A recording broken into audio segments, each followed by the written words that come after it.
Your lobes may be tingling, but how is your left Kevon feeling? It's aching, brother. You know what time it is. You've joined Audio Oomox, the preeminent podcast discussing all things Deep Space Nine, with your hosts, Alex. Hello. And myself, Brian. And we're here to chat about a great episode called Blood Oath. But before we do, a couple of little housekeeping notes. First, if you love prizes, if you love fun Star Trek-y related paraphernalia, there's an easy way to get some. So here's what we're doing. We love our fans and we love to hear from you. So on your phone or on your computer, you have a audio recording device of some sort, a memo, an MP4 recorder, MP3 recorder. Record a little memo, 30 seconds, and send it to us at the podcast. Our email address, Alex, will you help me out here? It's audioomox at gmail.com. .com. Okay, so just record a little message. We've been asking, hey, if you've got a favorite DS9 episode, tell us what that episode is and a little reason why. Tell us your name and where you're from, and hey, who knows? You might get played on the show, and you may win a valuable prize. So you may also get invited to come on when we talk about that episode if we haven't done so already. Absolutely. Just like our good friend, which would be a lot of fun. Or like our good friend Mike Finney. Finney. Do you do that? I don't do that. Are you the one who makes that? How does that happen? It's just the magic of Star Trek. I think it's Section 31. It could be. So that's that. Any other housekeeping notes that you have? Just, we're still thinking about doing a YouTube Live. We're still talking about it. Stay tuned. We'll just leave it at that. I'm drinking Tranya tonight, as is my wont, and I'll just tell you what I've got here, and it may be what you have. I'm just drinking a little scotch and water with some ice there. I'm doing the same. You know, it's again, we're about a week behind. So we heard of the passing of one of our favorite comedic actors, Rip Torn. So I was planning to make a salty dog in his honor. That was a drink he would have on the Larry Sanders Show on occasion. It'll be great. Will not be. Oh, honey. Look, it's just one evening, right? 2 people for 4 hours. That's one person every 2 hours. Half a person every hour. All right. Put it that way. But don't let Artie make these drinks. He makes these drinks that are half salt, half vodka. Swear to God, the olive floats at the top. Hey, boy. Hey. You two look like you need a salty dog. Good bartender doesn't even know the proportions. Just because Cheers was a hit, every asshole thinks he can mix a drink. Excuse me a sec. Hey. Listen. What the? What the? Yeah. What is that? I don't know, but as soon as I finish this salty dog, I'm gonna rip that camera from his hands and tear him a new a-hole. All right. Having a good time, huh? All right, listen. Jeannie, she's still changing? She is still changing. Listen, I don't understand women. I agree. Here, have a salty dog. No, Drink it, you pussy. I just unfortunately didn't have all the ingredients. Let's so do it this weekend. I fell back to my standby. Make it, you. You should do that for Rip. And by the way, I hope you enjoyed that little clip I just played from the show, because as Brian and I have mentioned previously, that may well be our next show. We center our show around. You may not know, and I should step back for just a minute. We haven't said this in a few episodes. Audio Oomox is a podcast that features 2 guys, Brian and me, Alex. Mm-hmm. And Brian loves Star Trek, and he's a big TNG fan for sure, but he missed a lot of DS9 because he was deployed in the military. And, of course, I watched him like a million times, so I'm kind of more I'm just saying, for want of an easier term, I'm more of an expert on this show. Absolutely. This is my all-time favorite. I'm not offended by that. Okay, and I call you the noob, but you're not really noob. But the thing about you is you are still a TNG, probably your favorite. But you told me my mind is open when we first discussed this years ago to see if DS9 could maybe eclipse or equal TNG as your favorite show. Yes, absolutely. And I think one of the fun things that I'm exploring and having fun with is a number of these episodes. My first viewing is in preparation for the show. I love it. So there's kind of maybe a newness that maybe some of the listeners who've, like you, watched the better episodes over and over again have really delved into them. For me, I maybe can bring a little different perspective just because there's a newness there. And you often do. And I find myself, you can listen to the shows back before this one, and there's often times that I'll be like, oh, wow. I'll say that to Brian. I'll be like, dude, that's really insightful. I never thought of that, or I haven't thought of that way. So I love having not only your perspective as somebody new to this series, but also your sharp, incisive mind, which is really beneficial as well. So that's the show. So I was going to say about that. So that's what's going on with the show. But we are closing in on, as I mentioned in our last episode, last half dozen or so episodes of season 2. Now, what's going to happen after that? And Brian and I are still talking about this, but at the rate we're going, so that's going to put us into September, September probably before we're done, I guess, kind of. Yeah. Something like that. Yeah.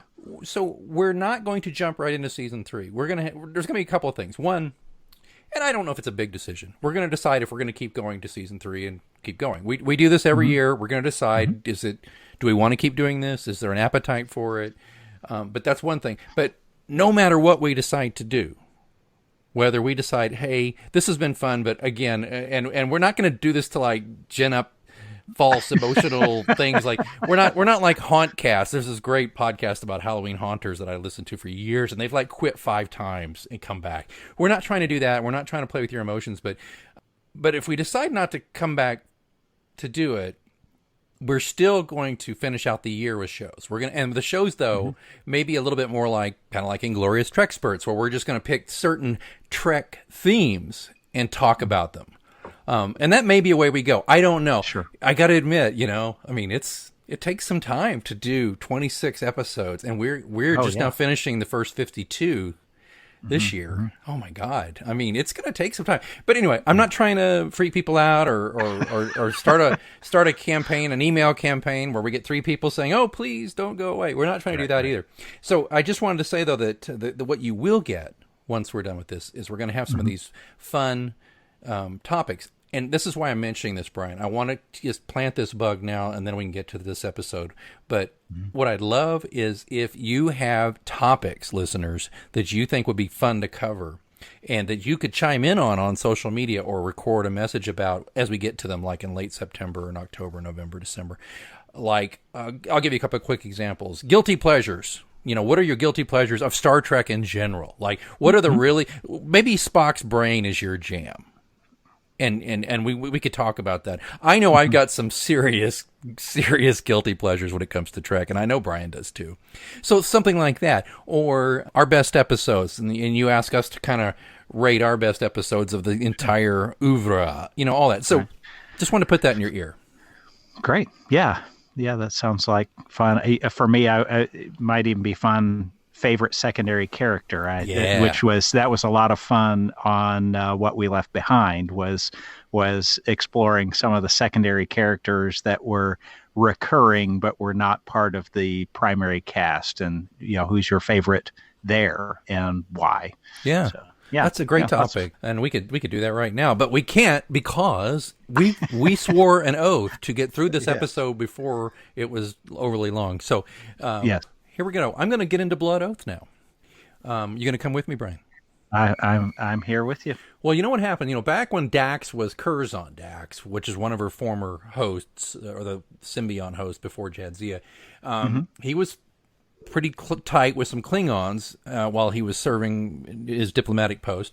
So yeah, he was like the first Starfleet diplomat that they thought understood the Klingon way, and so they made him one of their own. Right, and he didn't do it with a phaser in his hand like Kirk did or something. He was a true diplomat. So he made some pals. So later, these Klingons fall into like a really bad scene because there's a shady character known as the albino. And the albino swore vengeance upon the firstborn of each of these Klingons. There's 3 of these Klingons. And he kept his promise, killing the infants with a virus. So among the murdered were Curzon's godson. And along with the 3 Klingons, Curzon took a blood oath to avenge the deaths of the children.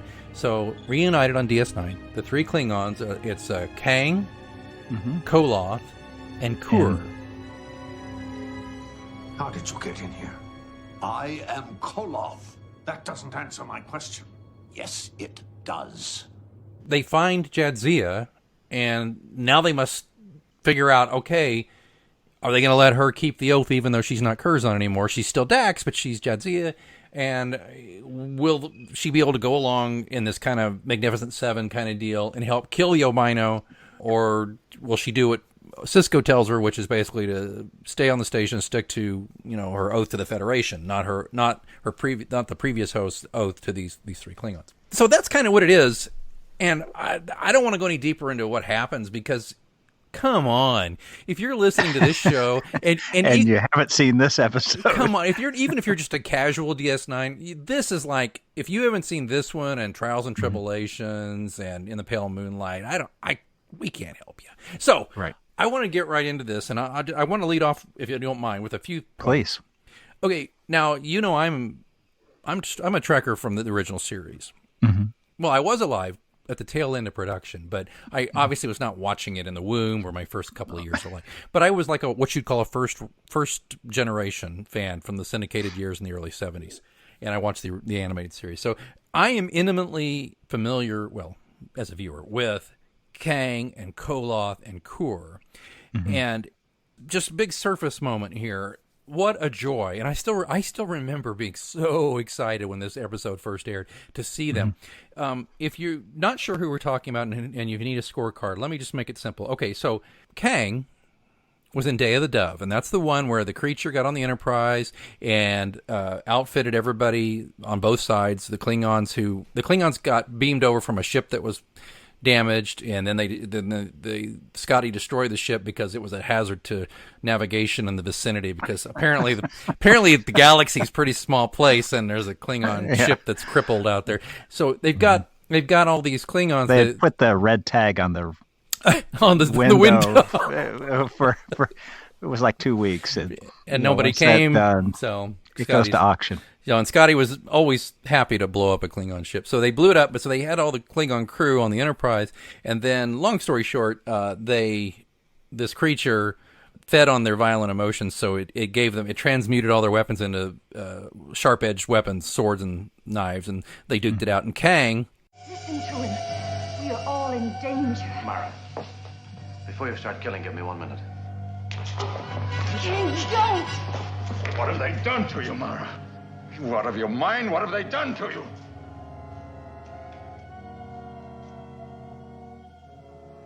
I see why the human beast did not kill you.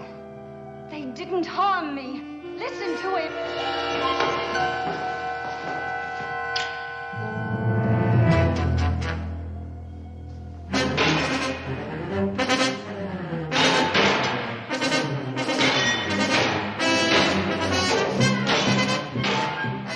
There's a great line in that episode where Kirk convinces Kang, listen, dude, we're doing this for this thing's amusement, and this is not honorable, and there's blah, blah, blah.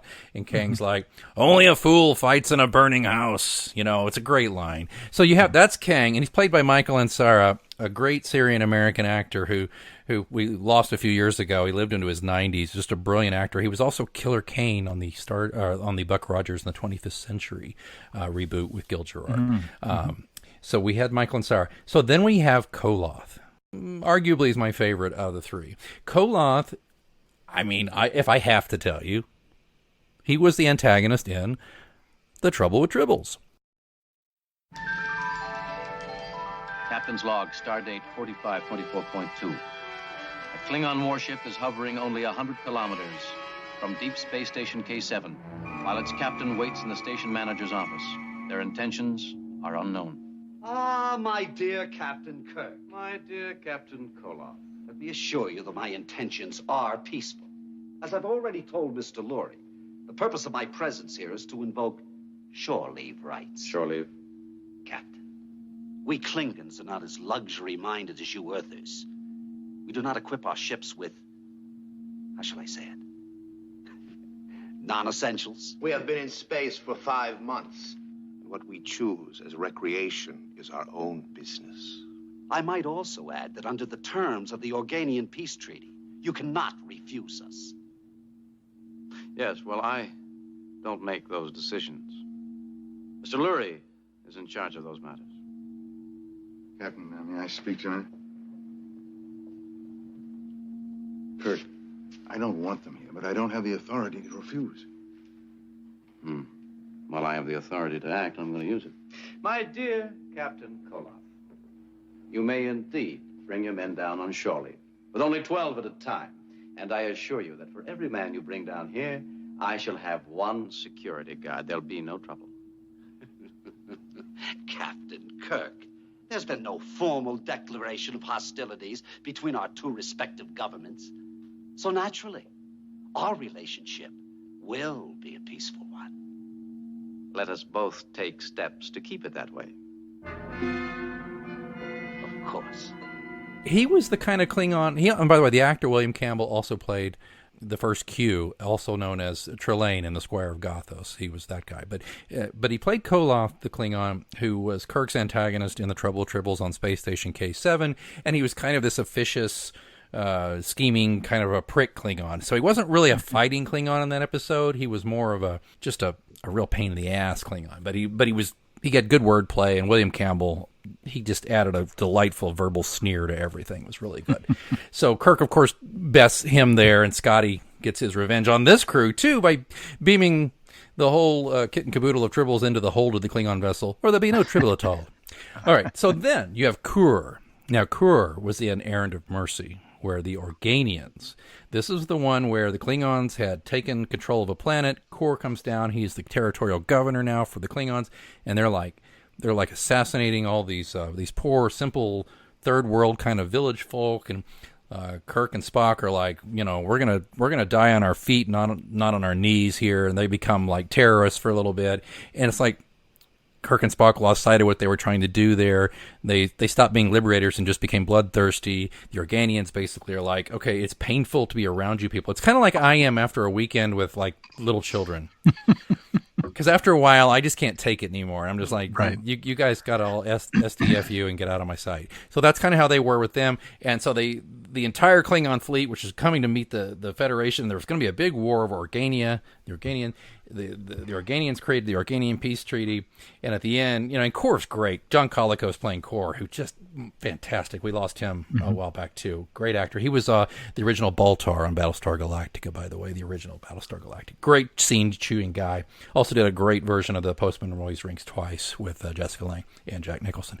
But he had this great line, too, when they're like, basically, all right, I guess Kirk's looking at Kor, and they're looking at the end, they're like, well, I guess we can't fight. A shame, Captain. It would have been glorious. So, imagine all these dudes 80 years later.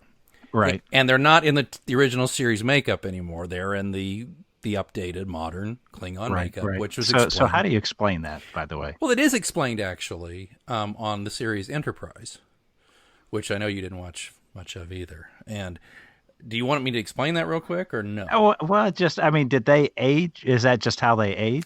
There's some that say that was a joke that, they just aged into it. But no, what it was, apparently, okay, the Enterprise episode, and I'm going to botch part of this, so people don't at me about it. But basically, in the Enterprise episodes, the augments, which were like the Khan and all those people, they call them augments, the supermen, superwomen. Right. The Klingons stole the DNA or whatever the code to do that, and they tried to make it with their own people, and it caused a mutation what made them look smooth-headed like humans, and apparently infected like 3/4 of Klingons back in the day, including Kang, Koloth, and Kur. Well, so they worked through it. They worked through it, and it took them years, but they figured it out, and then they developed an antidote where people eventually got their ridges back. So the Klingons have ridges. Got it. Yes. Right. I'm sure I'm missing some steps there, but if you really care, go look it up on Enterprise, and it's not a bad episode. And is it a dumb answer to basically what was just okay when they finally got some budget for the makeup artists? Some budget for some real makeup in the motion picture 10 years later. Yeah, but I think that they did the best they could with it. But I love DS9, the Trials and Tribulations, where they ask Worf, and they're like, "Wait, those aren't Klingons," and he's like, "Yes, they are." They're like, "What? They don't look like Klingons," because they're they're mixing. And O'Brien's saying that to Worf, and Worf just looks embarrassed, and he says, "We do not speak of it." And it's just, to me, that was the best way to go. They should have just left it that way, but Enterprise had to go and get all serious. Technical, and explain it. All right, okay. Yeah. So here we go. So we've got these three legends, and if you're an original series fan, these are legendary characters, and just to see them, and it's interesting because the episode has a real Magnificent Seven vibe going on, and although I was reading up on this, and I happen to agree, Kang and Koloth definitely look like characters out of like the Magnificent Seven, like James Coburn, and but Kolokos's Kur is more of Shakespearean. He's more Falstaff. Falstaff, yeah. Did you read that as well? Because he's more got that. He's a lover of food and drink, and he's drunk all the time, and he's devouring life one breath at a time. So I think Kolokos does a magnificent job with that. So I thought that was really well done. I loved the way Odo played off of them. It's turning into quite a Klingon afternoon here. And I think that these actors all helped Terry Farrell's performance a little bit. I think they pulled something out of her. Yeah, that's fair. Because I'm not on the bandwagon that she's not a good actress. I think she is. I think at the time she was young and fairly inexperienced actress, and there's some stuff that falls flat with her here and there.